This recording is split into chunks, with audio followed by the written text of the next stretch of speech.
Pilatus? Actually an 1100 millimeter Pilatus, but the scale wise, the front to back is really long. Yeah, it's big. It's a big airframe. Sweet looking bird. And you know, take a look at this. Like, this is where FMS actually wanted you to put the frickin' battery, and they're saying, oh, you got to do like a 3300. Well, right why? Yeah. I mean, why don't you just move? All I need is 4 minutes of flight time. Right. I get that easily with the 2200 if I move it here. I got this is probably overkill, but AR637T, which I normally would put on a glider. That's a dual antenna, so you got a good reception. No robust fade outs or anything like that. Or what's the term? Damn it, I forget the term. What's that? No holds or frames. Yeah. I mean, it would take a lot. Oh, you got one in a horizontal position, and then one vertical right there, and then one vertical right there. Oh, nice, very nice. Definitely away from everything. Yep, nice 90 degrees. This is not a normal setup. I mean, I've got a ZTW Mantis 65 amp. Oh, I love those ESCs. Those are great. I've got some of those. I swapped out the I think it's either 750 or 760 kV motor for a FMS 770 kV high speed. It's the ones that you'll find on the high speed 980 millimeter planes. And then I got the stock 5-blade prop on. Nice. Now, there has been a couple people that have actually been putting the E-flite EC1500 Scimitar 5-blade. Really? And this is a 10 by 7 5-blade. The Scimitar on the EC1500, the props are 10 by 9. Ooh. I'd actually a little more aggressive. Yeah, I'd actually have to upgrade my speed controller to either an 85. I think it's an 85 if I'm going to do that. But I honestly, with this setup, I don't think it needs it. And then you've got the 5280 RC whistle on it. You know, or is it the Nerf whistle? I think it's just an old Nerf whistle. An old Nerf whistle on the bottom. Oh yeah, right there. Right there. Very cool. Gives it a cool sound. Yeah. All right. Let's see this baby in action. I'll stand next to you. I don't know really how to describe this plane. It's one of those types of planes that if I'm carrying it, it's not as fast as a couple of the planes I've got, but it really is enjoyable. It's a large 1100 millimeter. It's a very long plane. It's got a good size to it, so I dig it, man. You know, maybe we should move back a little bit. Go over a little bit, yeah, because the wind's out of the northeast.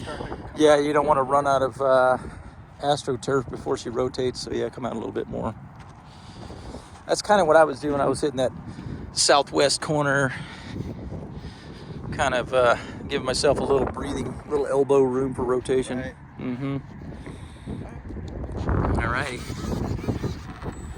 here we go.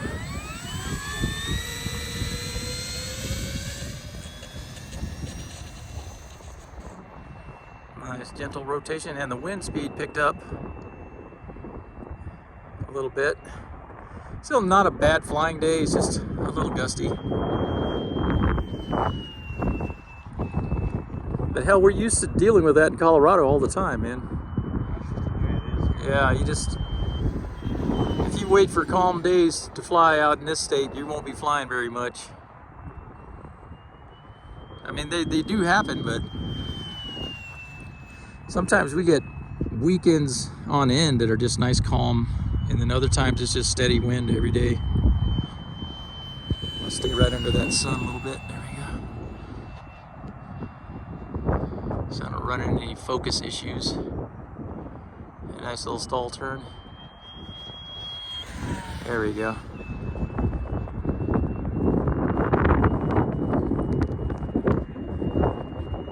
Yeah, it'd be nice if we had some nice puffy clouds for reference, and it helps the autofocus instantly focus better.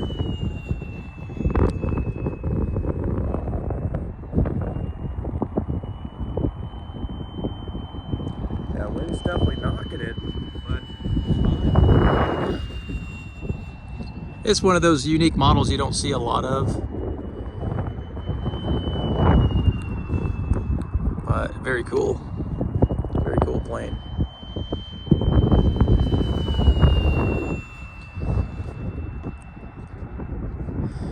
It has some sort of pylon racer air show qualities about it.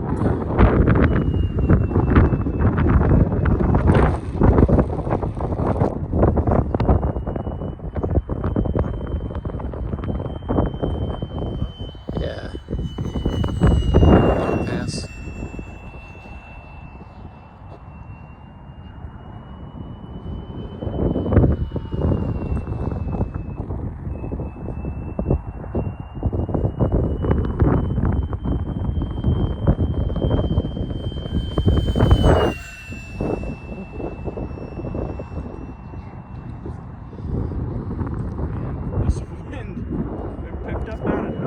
Yeah, I was hoping it'd be a little calmer. When I first got here, there was no, it was like 0 to 2 miles an hour. And I was like, oh, this is nice. This is gonna be a nice flying day. And then after my second flight, it started picking up a little. So.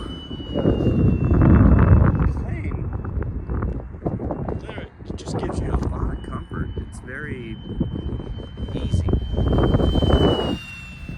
It's not a hard plane to fly if you know how to fly. Yep. Nope. It looks very stable. All right. Pass. Yeah. Not a bad idea. Just to see how the wind's going for it. Put the gear down. All right. I may just do half flaps this time. Yeah. Second flap. Eh. You know, flaps. Yeah. With this wind, yeah, I don't even think you need any flaps. I was landing the 109 with no flaps at all. Just fine. I'm gonna have to crab just a little bit. Yeah. Too. You want me behind you? Let me get behind you here. Let me get over here so you can get yourself front and center stage here. Do a little zig. Yeah, yeah. Yeah, the winds are fighting you a little bit. But there it is. Stuck it. That was a spot landing right there. And funny thing about this is the nose is actually so light the way I have it set up that it doesn't want to turn. Like, watch this. Oh, even with a tricycle gear, it's still trying to weather vane. Wow. It is. That's usually unheard of for tricycle No gear, but yeah, it's I can try to muscle it a little There bit. it is. Yeah, there you go. Okay. Yeah, this where it gets tricky. I am actually tail draggers.